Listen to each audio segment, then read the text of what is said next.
What's good, guys? I'm John the Chief, and for this video, it's gonna be on a quad fire rate plasma caster. This is my very first of showing off some of the new legendary weapons that you can get within Fallout 76 Wastelanders. And out of all the weapons that I've got so far, I think this is one of the coolest ones because quad fire rate has always been a very good combination. The quad allows you to have 4 times the magazine size, so you don't need to reload as much, and then fire rate allows you to burn through that extra magazine size, so it actually goes really well together. And since the plasma caster already has a super high base damage with a relatively low magazine size, this is one of the better combinations that you can get for the plasma caster. So I was really lucky to have actually gotten this myself. Now, in order to get the legendary plasma casters, you're actually gonna have to save up 750 gold bullion and then exchange that for the plasma caster plan. And once you have that, you have to get 2 legendary modules, and that you can craft it using some other materials in addition to the modules. Now, because it is created through this plan, it's actually character bound, and by that I mean that you cannot transfer this to anybody. It sticks on the character that you crafted it on. So, because of this, don't craft weapons for characters that won't be able to use it. So, since I am on a character that uses only melee weapons and heavy weapons, I'm not gonna go and craft a gauze pistol on him, because there's no point. I'm not going to end up using it. I don't have enough agility in order to get all the master pistol perks, so there's no point in actually making gauze pistols for this character.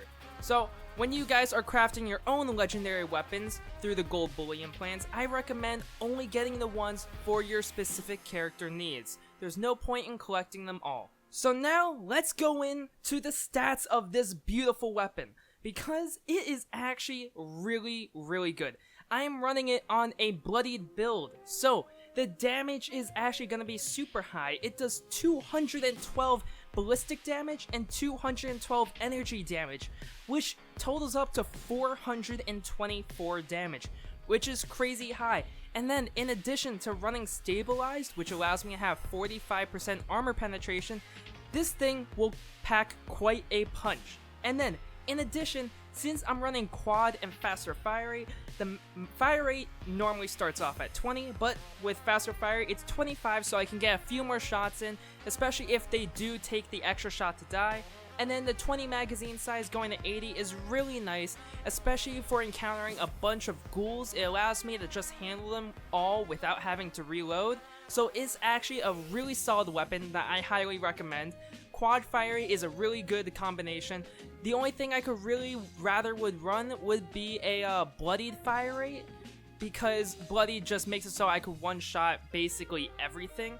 There's a lot of times where you're not going to one-shot, but the faster fire rate and the quad allows you to make up for the extra shots that you actually have to fire. This is very powerful against ghouls and also low health enemies. When you start facing enemies with super high armors like the sheep squatch, it's actually not going to be as powerful, so I don't recommend it for that situation. But for just normal ghouls and normal blood eagles, I highly recommend this weapon. This is actually a very solid one to actually use. Super mutants can be a little bit annoying, and high armored enemies are going to be a little bit annoying, but other than that, this is actually a very solid weapon to use. So I recommend actually going and building plasma casters if you are running a heavy build. This is very important. Do not create plasma casters if you're a rifle build.